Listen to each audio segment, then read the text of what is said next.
Salam sejahtera untuk kita semua. Om Swastiastu, Namo Buddhaya, salam kebajikan rahayu. Salam Pancasila. Salam Pancasila. Merdeka. Merdeka. Merdeka. Merdeka. Merdeka. Yang saya hormati Ketua Umum Partai Persatuan Pembangunan atau P3 Bapak Haji Muhammad Mardiono, Ketua Umum Partai Hati Nurani Rakyat atau Hanura Bapak Osman Sabtaodang, Ketua Umum Partai Persatuan Indonesia atau Perindo Bapak Haritanu Sudibyo, Mas Prananda dan Mbak Puan Maharani,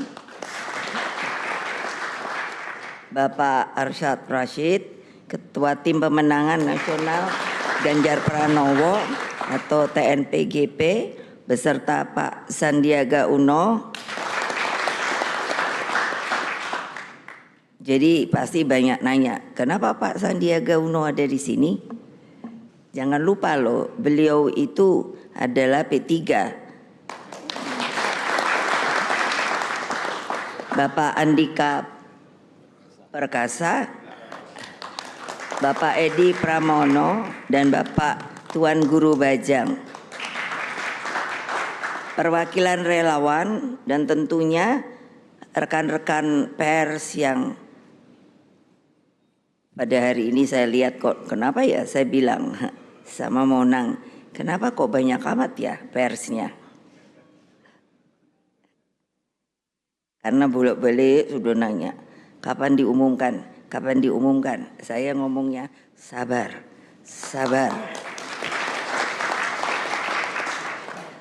Dan seluruh rakyat Indonesia dimanapun kalian berada yang saya cintai, puji syukur kehadirat Allah Subhanahu wa Ta'ala sehingga kita bisa berkumpul di tempat yang sangat bersejarah ini.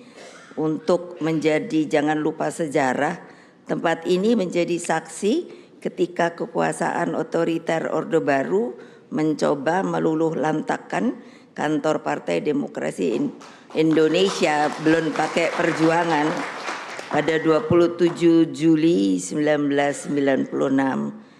Rakyat Indonesia mengenang peristiwa itu sebagai sebuah tonggak penting demokratisasi di Indonesia. Melalui peristiwa itulah kekuatan arus bawah bersatu guna mengoreksi total praktek korupsi, kolusi, dan nepotisme atau yang pada waktu itu dikenal dengan KKN. Hadirin sekalian, saudara-saudaraku tercinta, anak-anakku, Partai Demokrasi Indonesia Perjuangan dan semuanya. Dalam seluruh perenungan saya, sosok pemimpin Indonesia tidak boleh membutakan diri terhadap sejarah. Tidak boleh juga melupakan semangat reformasi.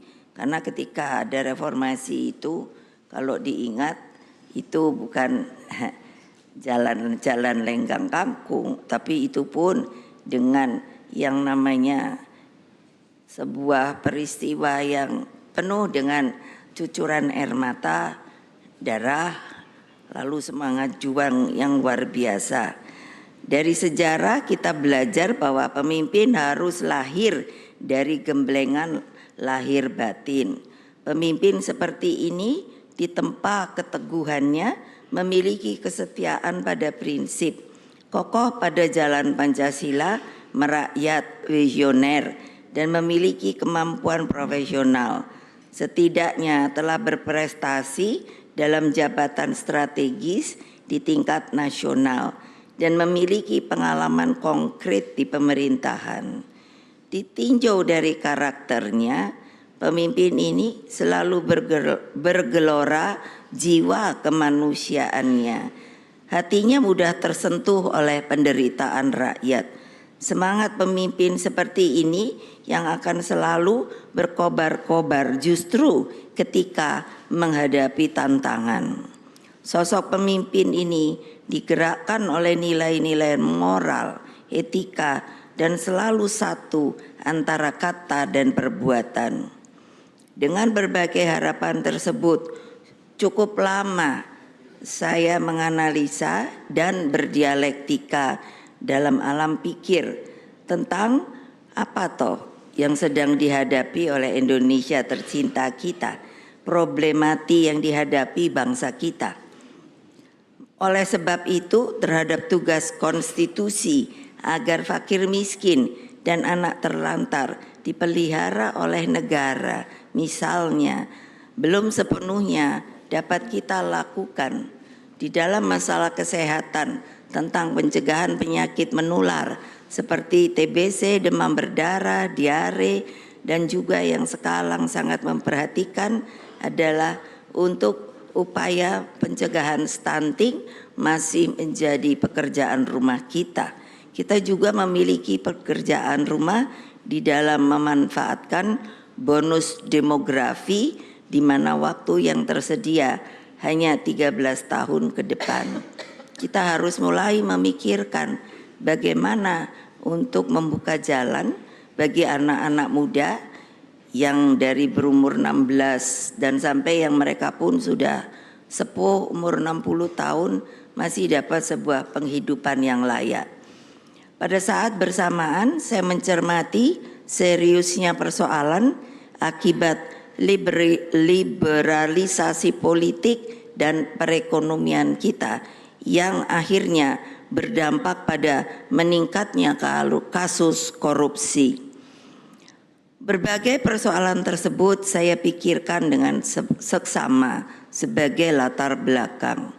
Saya orang yang sudah punya pengalaman hidup dan politik yang cukup panjang. Jadi saya tidak begitu mudah untuk bisa mengambil siapakah yang akan saya jadikan di kemudian hari sebagai pemimpin dari bangsa dan negara ini. Saya menerima masukan dari seluruh ketua umum partai yang hadir di sini, juga mendengarkan masukan para tokoh. Kesemuanya saya kontemplasikan siapa sosok yang tepat mendampingi Pak Ganjar Pranowo. Nah, hari ini, hari Rabu tanggal 18 Oktober 2023, saya dengan mantap kini saya telah mengambil keputusan. Kesemuanya saya tujukan sebesar-besarnya bagi kepentingan rakyat, bangsa dan negara. Karena itulah dengan mengucapkan Bismillahirrahmanirrahim, maka calon wakil presiden yang dipilih oleh Partai Demokrasi Indonesia Perjuangan yang akan mendampingi Bapak Ganjar Pranowo adalah Bapak Profesor Dr. Mahfud MD.